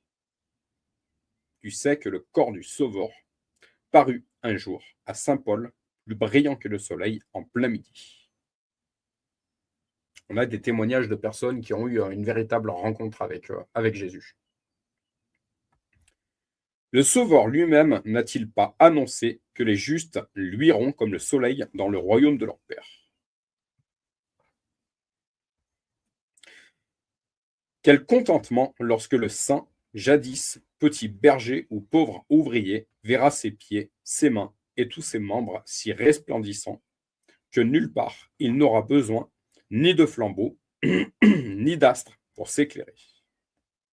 Mais il n'aura pas seulement la satisfaction de voir son corps ainsi rayonnant de gloire, il verra celui de tous les élus, immense, assemblée de rois et de reines de toute nation, de toute tribu et de toute langue, dont les flots ondoyants remplissent l'incalculable étendue de la terre des vivants. Si donc le soleil à son lever réjouit toute la nature, si donc le soleil à son lever réjouit toute la nature, quelle joie ne causera pas à chacun des bienheureux la vie de tous ces soleils vivants? Entre tous, chers amis, nous distinguerons nos parents, nos amis, tous ceux que nous aurons aimés ici-bas, qui nous auront aidés ou que nous aurons aidés nous-mêmes à porter saintement le fardeau de la vie. Nous les verrons, nous serons avec eux, pour ne plus nous séparer.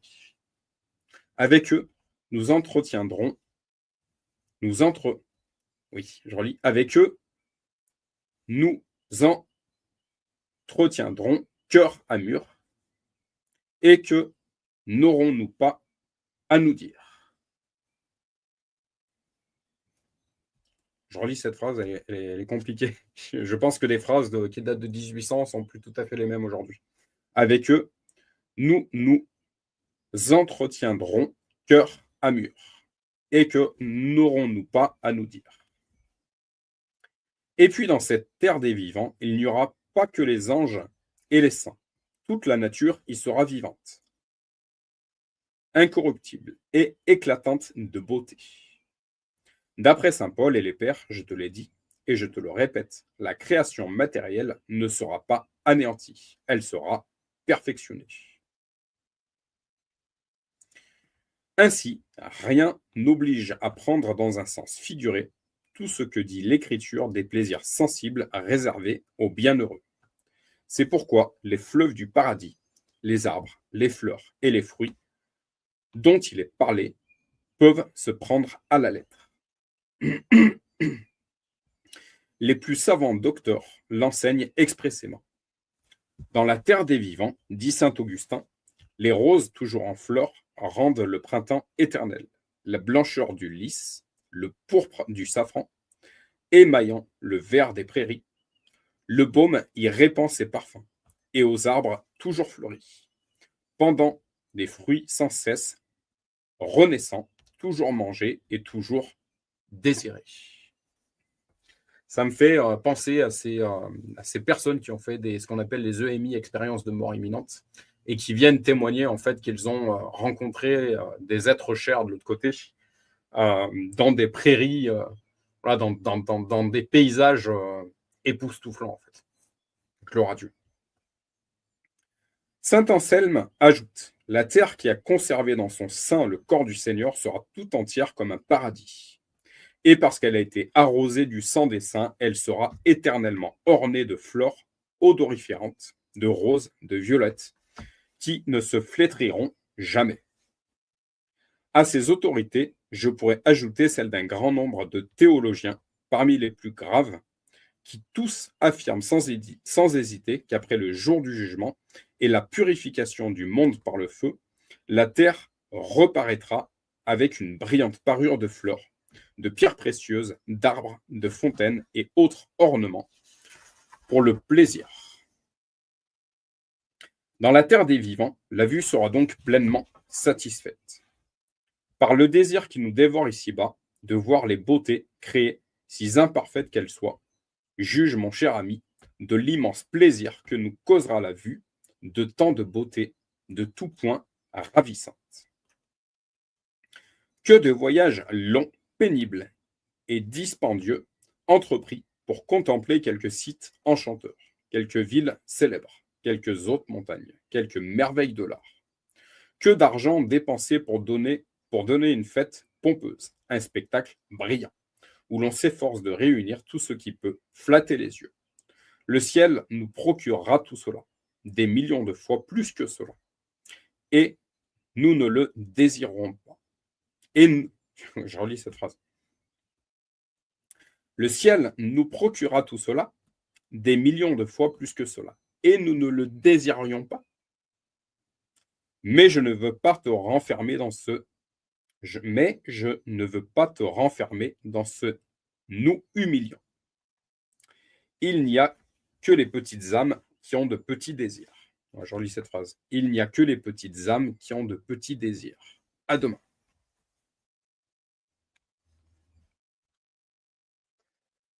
29e lettre. Plaisir de Louis. Voix et paroles que nous entendrons dans le ciel. Chant. Le chant des anges. Le chant des saluts. Le chant des vierges.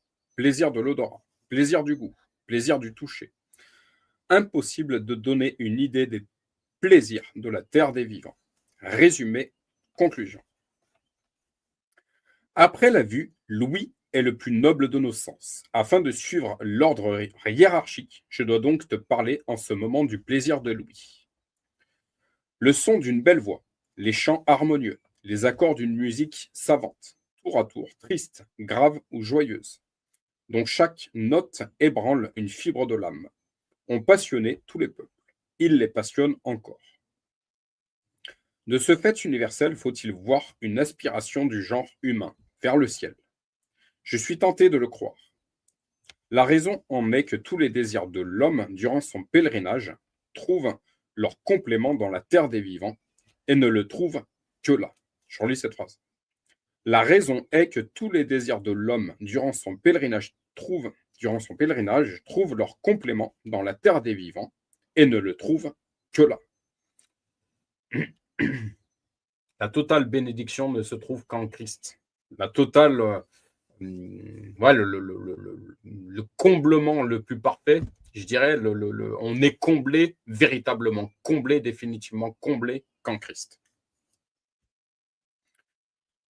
Quoi qu'il en soit, il est indubitable que les corps des saints auront les organes nécessaires pour entendre et pour parler. Tous les apôtres, avec un grand nombre de disciples, virent le Sauveur et lui parlèrent après sa résurrection. Et il répondit à leurs questions. Ainsi dans le ciel, nous entendrons la voix de notre Seigneur, la voix du Fils même de Dieu, la voix de celui qui a dit « Mes délices sont d'être avec les enfants des hommes ». Entendre de nos oreilles la voix d'un Dieu, quel ineffable bonheur, mais dans sa parole, quel puissant intérêt. Lorsque celui par qui tout a été fait nous racontera la création du monde, la manière dont elle s'accomplit, la fin pour laquelle il l'opéra, lorsqu'il nous découvrira la cause et le but des révolutions du globe, l'harmonie des êtres et les lois admirables de leur gouvernement. Nous entendrons la voix de la Sainte Vierge. Nous entendrons la voix de la Sainte Vierge. Entendre la voix de la Sainte Vierge. À cette pensée, le cœur se fond de joie et l'âme entière tressaille d'allégresse. Avec raison, car il n'y a ni voix humaine, ni musique, ni harmonie, ni mélodie qui puisse donner l'idée des charmes de cette voix plus qu'angélique. Mais comme nous serons suspendus aux lèvres de la divine mère, lorsqu'elle nous dira dans les détails les plus intimes les mystères de l'incarnation et de la sainte enfance, qu'elle nous décrira le voyage de Nazareth à Bethléem, la grotte bénie, l'adoration des bergers, la fuite et le séjour en Égypte, le retour en Judée et la vie de son divin Fils dans l'atelier de Saint Joseph. Nous entendrons la voix des saints et des saintes, de tous les pays et de tous les siècles. Nous entendrons parler Adam et Ève, nos premiers parents, et nous saurons nous saurons ce qu'était la voix humaine avant la chute. Je relis cette phrase. Nous entendrons la voix des saints et des saintes de tous les pays et de tous les siècles. Nous entendrons parler Adam et Ève, nos premiers parents, et nous saurons ce qu'était la voix humaine avant la chute. On a ce qu'on appelle le don de parler en langue par le Saint-Esprit. Avec quel intérêt nous les écouterons, racontant leur bonheur, leur puissance, leur beauté dans l'état d'innocence et les merveilles du paradis terrestre. Nous entendrons parler Noé, le second père de notre race. Qu'éprouverons-nous lorsqu'il nous décrira, pour les avoir vus, les grandes scènes du déluge, son séjour dans l'arche, son retour sur la terre, les magnifiques promesses que Dieu lui fit et les bénédictions dont il le combla, et dans sa personne le genre humain tout entier. Nous entendrons parler Abraham, le père des croyants, comme notre cœur palpitera au récit détaillé du sacrifice d'Isaac. Nous entendrons tous les patriarches nous parler de leur pérégrination sur la terre étrangère. Joseph de sa puissance, Moïse de la délivrance d'Israël, du passage de la mer Rouge et de toutes les merveilleuses circonstances du voyage dans le désert. Quel charme dans ces récits faits par les témoins oculaires. Nous entendrons parler David, Isaïe, Judith, Esther, Sainte Anne, la mère bien-aimée de la Sainte Vierge, Sainte Élisabeth, la mère de Saint Jean-Baptiste, les rois mages, Lazare, Marthe, Marie Magdeleine et les autres amis du Sauveur, Saint Pierre, le chef des apôtres, Saint Paul, le prédicateur du monde entier, Saint Jean, le disciple bien-aimé, Saint Antoine, le miracle du désert, racontant les combats gigantesques et les merveilles de la Thébaïde, saint Augustin, le prince des philosophes, saint Chrysostome, le prince des orateurs.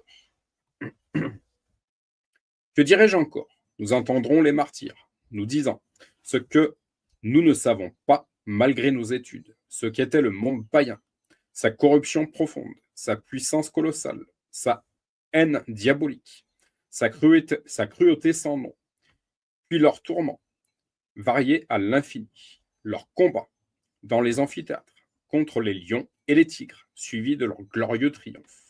Enfin, nous entendrons parler notre Père, notre Mère, nos amis, tous les saints et toutes les saintes, devenus nos frères et nos sœurs, avec qui nous ne formerons qu'un cœur et qu'une âme. C'est pour ça qu'on parle de corps de Christ dans les églises. L'Église est une institution de Dieu parce qu'on y trouve notre véritable famille spirituelle. Nous sommes unis en esprit. Et pour qui notre parole aura les mêmes charmes que la leur aura pour nous. Là ne se bornera pas le plaisir de foule. Dans le ciel, il y aura des chants. Justement, l'importance également de la louange. Le chant des anges et les séraphins, dites Isaïe, chantaient en se répondant. Saint, Saint, Saint est le Seigneur, Dieu des armées. Toute la terre est remplie de sa gloire. Et Saint Jean, j'ai vu et j'ai entendu la voix d'une multitude d'anges qui disaient, l'agneau qui a été immolé est digne de recevoir l'empire, la gloire et la bénédiction. Qui dira, cher ami, la beauté des chants angéliques? C'est le cas d'avouer notre impuissance et de répéter le mot de saint Paul. L'oreille humaine n'a jamais rien entendu de semblable. Tous, dans les anges, nous étant immensément supérieurs, nous devons en conclure que comparé aux voix des anges, les plus belles voix humaines ne sont que des cloches fêlées. Le chant des saints, je complète le texte de saint Jean, et j'ai vu et entendu la voix d'une multitude d'anges autour du trône et des animaux et des vieillards, et leur nombre était des milliers de milliers. Ils disaient d'une grande voix à celui qui est assis sur le trône et à l'agneau, bénédiction et honneur et gloire et puissance au siècle des siècles. Aux voix se joindront les instruments de musique. Je parlais de la louange tout à l'heure. Aux voix se joindront les instruments de musique d'une puissance et d'une douceur incompréhensibles. Peux-tu te figurer l'impression que produiront ces concerts immenses, toujours anciens et toujours nouveaux, d'autant plus ravissants que les instruments seront plus justes, les artistes plus habiles, les voix plus belles et plus nombreuses, les oreilles qui les entendront plus délicates, les lieux où ils retentiront d'une sonorité plus parfaite, celui qui en sera l'objet plus digne, plus aimé. Saint François d'Assise ayant entendu pendant quelques instants le son d'un luth, touché par un ange, en fut tellement ravi qu'il se croyait dans un autre monde. On sent, voilà, dans la véritable louange guidée par l'esprit, on sent vraiment la présence de l'esprit, justement. Quel sera le sujet de ces chants? Les inépuisables merveilles du monde de la nature et du monde de la grâce, c'est-à-dire tout ce qu'on peut imaginer de plus capable d'élever l'enthousiasme jusqu'à l'ivresse. Saint, Saint, Saint est le Seigneur, Dieu des armées. Tel est le thème qui se reproduira sans cesse, avec des variations infinies et toujours avec de nouvelles délices. Saint est 3 fois saint dans la création, c'est-à-dire puissant et 3 fois puissant, sage et 3 fois sage, bon et 3 fois bon, admirable et 3 fois admirable, dans la création du ciel, dans la création de la terre, dans la création des astres, dans la création des animaux, des oiseaux, des poissons, des arbres et des plantes, dans la création des anges et dans la création de l'homme. Et la connaissance intime de chacun de ces merveilleux ouvrages plongera les saints dans un océan d'admiration et d'amour qui donneront à leur chant une expression d'indéfinissable volupté. volupté.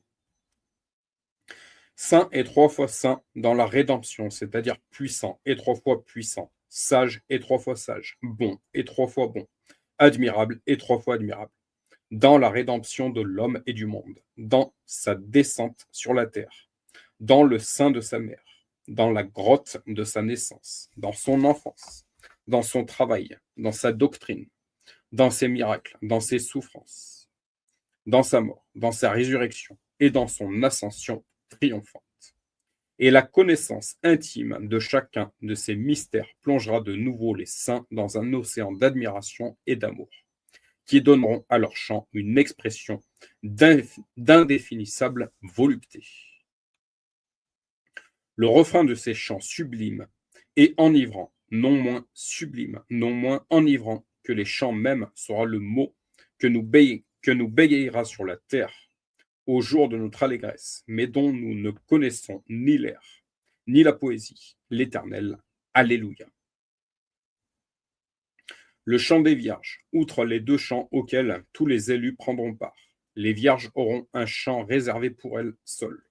Le plus bel ornement de la cour céleste, les admirables vierges, que le monde lui-même est forcé de respecter, accompagneront partout l'agneau divin dans ses démarches éternelles, par un chant que les anges et les saints entendront, mais qu'ils ne pourront pas redire. Elles témoigneront à leur divin époux leur amour et leur reconnaissance. Et j'ai vu, et voilà l'agneau debout sur la montagne de Sion, et avec lui 144 000, qui avaient son nom et le nom de son père écrit sur le front. Et j'ai entendu une voix du ciel, comme la voix des grandes eaux, et comme la voix d'un grand tonnerre. Et la voix que j'ai entendue était comme le son joueur de harpe, qui jouent de leur harpe. Et ils chantaient comme un cantique nouveau, devant le trône et devant les quatre animaux, et les vieillards. Et nul ne pouvait chanter ce cantique. Et ces 144 000 qui ont été rachetés de la terre. Donc, il y a bien une notion qu'il faut être racheté. Nul intermédiaire entre Dieu et les hommes que Jésus-Christ. Ce sont ceux qui ne sont pas souillés, ce sont ceux qui ne se sont pas souillés avec les femmes, car ils sont vierges. Ils suivent l'agneau partout où il va. Ce chant des vierges, puissant comme la voix des grands tonnerres ou des grandes cataractes, doux comme le son d'une harpe. Vous seuls, ô Vierge bienheureuse, vous pourrez le dire. Nous l'entendrons, mais nous ne pourrons le répéter. Et nous ne porterons point envie. Plaisir de l'odorat. Dans la terre des vivants, l'odorat, comme tous les autres sens, aura sa satisfaction propre, c'est-à-dire qu'il vivra de la plénitude de sa vie.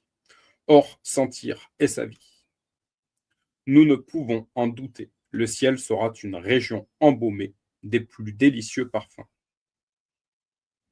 Dans mes lettres sur l'eau bénite, je t'ai cité, mon cher Frédéric, un bon nombre de saints qui ont rendu, après leur mort, une odeur si agréable que jamais personne n'en a senti de pareil. J'ai eu, en ce qui me concerne, un témoignage direct de certaines odeurs. Alors, pour toutes les personnes qui me suivent, elles savent que je suis maître de cérémonie funéraire et que j'œuvre dans le milieu funéraire. J'ai eu des témoignages des témoignages directs de personnes qui m'ont dit sentir une odeur particulière au contact de certains défunts.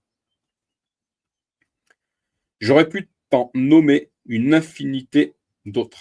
Ce parfum céleste, plusieurs l'exhalent encore aujourd'hui, après plusieurs siècles de sépulture.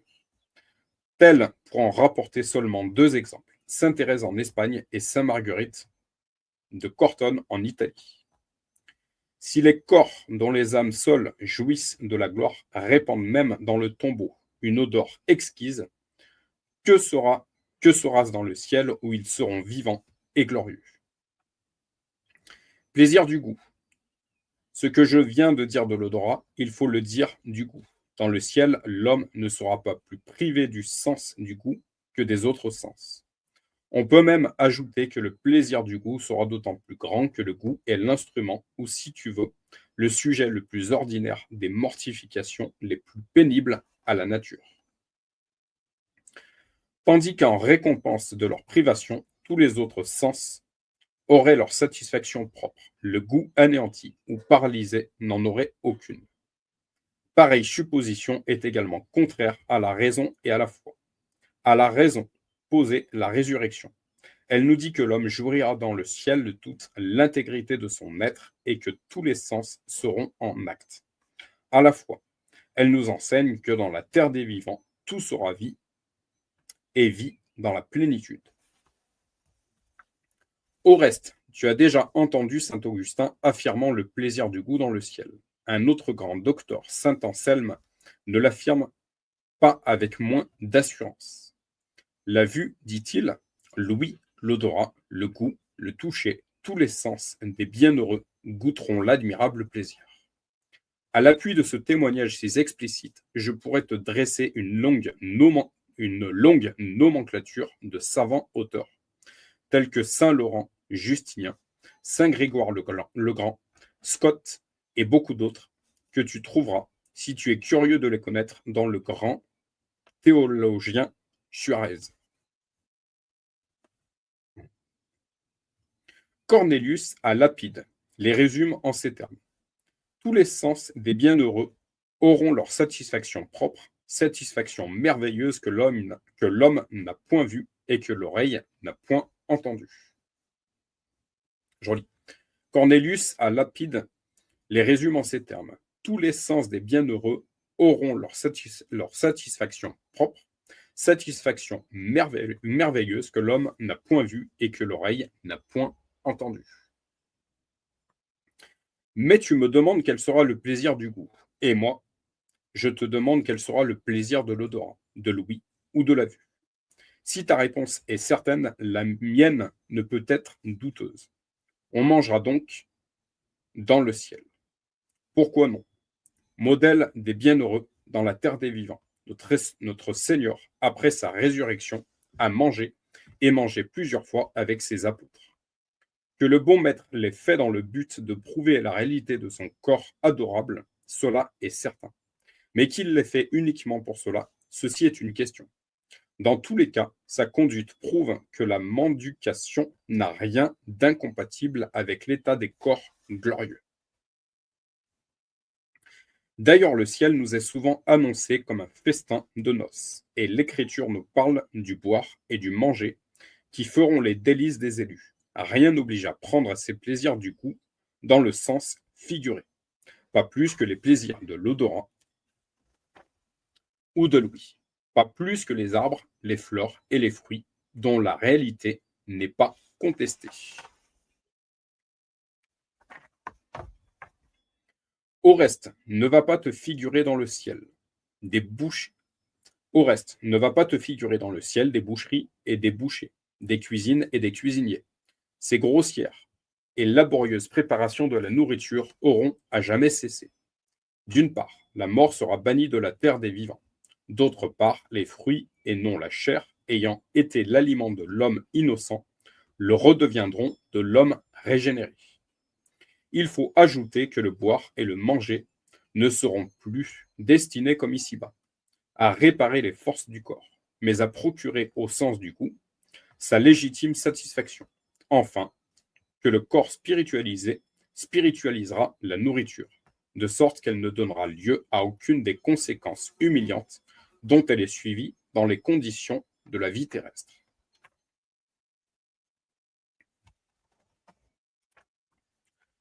Plaisir du toucher. Le sens du tact est répandu dans toutes les parties de notre corps. Aussi, lorsque le corps est blessé, atteint par la maladie, couvert d'ulcères, le sens qui souffre le plus ou même le seul qui souffre, c'est le toucher. De même, quand le corps est sain et vigoureux, c'est encore le toucher qui en a toute la commodité et tout le plaisir. Ce sens aura donc sa béatitude, et il l'aura sans variation, pendant toute l'éternité, lorsqu'après la résurrection, les bienheureux, devenus immortels et impassibles, jouiront d'une très parfaite santé. On peut parler de ces personnes amputées de certains membres et qui ont parfois encore l'impression de ressentir la présence de ce membre-là, alors qu'il n'est pas là. C'est l'une des preuves pour moi.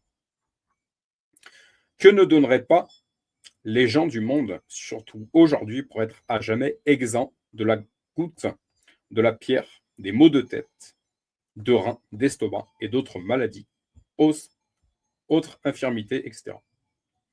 Que ne doivent-ils donc pas donner et que ne doivent-ils pas faire pour gagner le ciel, d'où sont bannis pour toujours avec la mort toute maladie et toute douleur? Bien plus, quoique le corps ressuscité doive rester composé de chair et d'os, ils seront néanmoins spirituels. Cela veut dire tellement soumis à l'âme qu'ils se remueront à son gré, qu'ils monteront, qu'ils descendront, qu'ils iront partout avec la rapidité même de la pensée, aussi aisément que s'ils étaient des esprits et non pas des corps. Remarque la compensation. Comme le toucher est le seul sens qui souffre, quand nos corps pesants et terrestres sont obligés de monter, de descendre, de porter des fardeaux ou de courir d'un lieu à un autre, seul aussi il jouira de l'indicible plaisir procuré au corps glorieux, par la facilité de se transporter partout sans fatigue et sans peine. Et maintenant, cher Frédéric, en voulant esquisser les gloires et les joies de la terre des vivants, qu'ai-je fait? Enfant, j'ai bégayé. Aveugle, j'ai parlé couleur et raisonné peinture. Toi-même, donne mes paroles, donne mes paroles un sens 1000 fois plus étendu et plus élevé. Ajoute tout ce que ton cœur peut désirer, ton esprit concevoir, ton imagination se représenter de meilleur et de plus beau. Dis tout cela dans le plus magnifique langage qu'auras-tu fait. Enfant, tu auras bégayé. Aveugle, tu auras parlé couleur et raisonné peinture. Elles sont donc vraies, et jusqu'à la fin des siècles. Elles resteront telles, ces paroles d'un témoin oculaire. L'œil de l'homme n'a rien vu, son oreille n'a rien entendu, son cœur même n'a rien désiré de comparable au bonheur que Dieu réserve à ceux qui l'aiment. Il est temps de clore cette lettre, qui sera la dernière, et de résumer notre correspondance. Ton intérêt, mon cher ami, est celui de nos malheureux contemporains. Voilà, tu ne l'ignores pas, le double but que je me suis proposé. Ton intérêt. Tu arrives aux frontières orientales de la sombre et triste vallée qu'on appelle la vie. Et moi, je couche aux frontières occidentales. Comme le vieux marin qui a couru les mers, j'ai voulu, en te faisant part de mon expérience, t'orienter dans ton pèlerinage et te préserver de la fascination qui égare un si grand nombre de voyageurs. L'intérêt de nos contemporains, le monde actuel fait peur et pitié. Je vais relire cette phrase. Je fais un rappel, ce livre date de fin 1800. On est en 2025, rien de nouveau sous le soleil. Je relis cette phrase. L'intérêt de nos contemporains, le monde actuel fait peur et pitié. Il fait peur. Tout y est fermentation. Nul n'ose compter sur le lendemain. Chaque jour, des doctrines sauvages battent en brèche les fondements de l'édifice social qui nous abrite. Toutes les convoitises exaltées font entendre des menaces sanguinaires. En attendant qu'elles les exécutent, les crimes se multiplient. La religion du mépris, mépris de Dieu, mépris du droit, mépris de l'honneur, mépris de la vertu, s'étend à vue d'œil, et les peuples deviennent ingouvernables. Je répète, ce livre date de fin 1800. Nous sommes en 2025. Rien de nouveau sous le soleil. Il fait pitié, oublieux de sa dignité, ce monde qui se croit si éclairé, s'est fait esclave de la matière. Dans la matière, il cherche la vie. Et quelle vie? La vie de l'animal qui boit, qui mange, qui dort, qui digère et qui est content. Il n'en connaît plus d'autre. Il a perdu jusqu'au sentiment de sa dégradation. La vérité pour laquelle il est fait et qui seule peut l'ennoblir n'a presque plus d'accès dans son intelligence. Non seulement il la fuit, mais il la hait en elle-même et la persécute dans ses organes. D'où vient une pareille démence? D'une seule cause. L'homme est esclave de l'erreur radicale qui consiste à croire que la vie d'ici-bas, c'est la vie. Un mot suffit à le prouver. Qu'aujourd'hui le monde soit bien convaincu que la vie d'ici-bas n'est pas la vie, mais un simple acheminement à la vie. Demain, le bon sens lui est revenu. Il sait ce qu'il est, d'où il vient, où il est, où il va. Ses pensées, ses affections et ses actes prennent une direction toute nouvelle. Je relis ce chapitre, il est très important. D'où vient une pareille démence? D'une seule cause. L'homme est esclave de l'erreur radicale qui consiste à croire que la vie d'ici-bas, c'est la vie. Un mot suffit à le prouver. Qu'aujourd'hui le monde soit bien convaincu que la vie d'ici-bas n'est pas la vie, mais un simple acheminement à la vie. Demain, le bon sens lui est revenu. Il sait ce qu'il est, d'où il vient, où il est, où il va. Ses pensées, ses affections et ses actes prennent une direction toute nouvelle. Au lieu d'avoir une importance capitale, les affaires temporelles qui l'absorbent ne sont plus à ses yeux que d'un intérêt secondaire, moyen indifférent de leur nature. Les biens d'ici-bas, honneur, richesse, plaisir sont à lui, mais il n'est pas à eux. Cherché sans passion, possédé sans inquiétude, perdu sans regret, inconsolable, il les domine. Il n'en est pas dominé. Dès ce moment, la triple concupiscence est vaincue. L'homme replacé sur sa voie et le monde rentré dans l'ordre normal a retrouvé la paix et la vertu. Non éternellement, non éternellement, non. La vie d'ici-bas n'est pas la vie. Elle ne peut pas l'être. La vie est ailleurs. Je relis. Non éternellement, non. La vie d'ici-bas n'est pas la vie. Elle ne peut pas l'être. La vie est ailleurs. Telles sont les deux vérités fondamentales qu'il est important de rappeler, surtout aujourd'hui, à ce 19e siècle plus fasciné qu'aucun autre par la grande erreur qui consiste à croire que la vie d'ici-bas, c'est la vie. Toute la vie, nous l'avons fait. Dès l'abord, en appelant à sa propre conscience, nous lui avons demandé ce que nous lui laissons comme adieu. Ô homme, être sublime, te comprends-tu toi-même?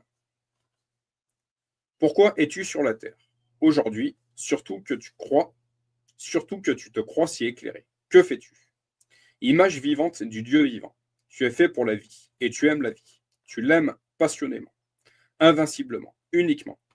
Poussé par un instinct irrésistible, tu la cherches partout. Quel est, dis-nous, le dernier mot de tes labeurs, de tes soucis, de tes agitations, de tes sacrifices, de tes vertus et même de tes crimes? Descends au plus intime de ton âme et tu trouveras cette inévitable réponse. Je cherche la vie. La réponse est juste. En tout, partout et toujours, l'homme cherche la vie. C'est la loi de son maître. Quoi qu'il fasse, il ne peut s'y soustraire. Depuis 6000 ans qu'il respire sur le globe, rien n'a pu arrêter ni ralentir le mouvement impétueux qui le pousse à la recherche de la vie. Au contraire, plus il vieillit, plus son ardeur devient dévorante, car plus il s'éloigne en se corrompant de la véritable vie, plus il redouble d'efforts pour trouver la vie menteuse que ses passions ont rêvée, et qu'il ne trouvera jamais. On dirait un grand enfant qui, placé sur le bord d'un lac tranquille, aperçoit dans le miroir des eaux l'image de la lune. Il la prend pour l'astre lui-même, victime de son erreur. Il se précipite dans le lac, et l'image se brise, et plus il s'agite pour la saisir, moins il l'atteint. La fatigue, le désespoir, la mort au milieu des flots, est tout ce qu'il retire de ses pénibles efforts. Grand enfant. Lève donc la tête et ne cherche pas à tes pieds ce qui est au-dessus de toi. Ce que tu poursuis n'est que l'image de la réalité. Cependant, la vie mourante, vie de souffrance et de déception, n'est pas sans quelque joie. Que sera donc la vie vivante? Ô mon bon maître, s'écrie saint Augustin, si vous nous environnez de tant de bienfaits pendant que nous sommes dans cette vie corruptible, bienfaits du ciel et de l'air, bienfaits de la terre et de la mer, bienfaits du jour et de la nuit, bienfaits de la chaleur et de l'ombre, bienfaits des vents et de la pluie, bienfaits des oiseaux et des poissons, bienfaits des animaux et des arbres, bienfaits de cette innombrable multitude d'herbes et de plantes, bienfaits de toutes les créatures qui, dociles à vos ordres, allègent nos peines et consolent notre exil, quels seront, je le demande en nombre, en étendue et en richesse, les biens que vous nous avez préparés dans la céleste patrie, où nous vous verrons face à face. Si vous faites tant pour nous, pendant que nous sommes dans la prison, que ferez-vous quand nous serons dans le palais? Je relis cette phrase de conclusion. Si vous faites tant pour nous pendant que nous sommes dans la prison, que ferez-vous quand nous serons dans le palais?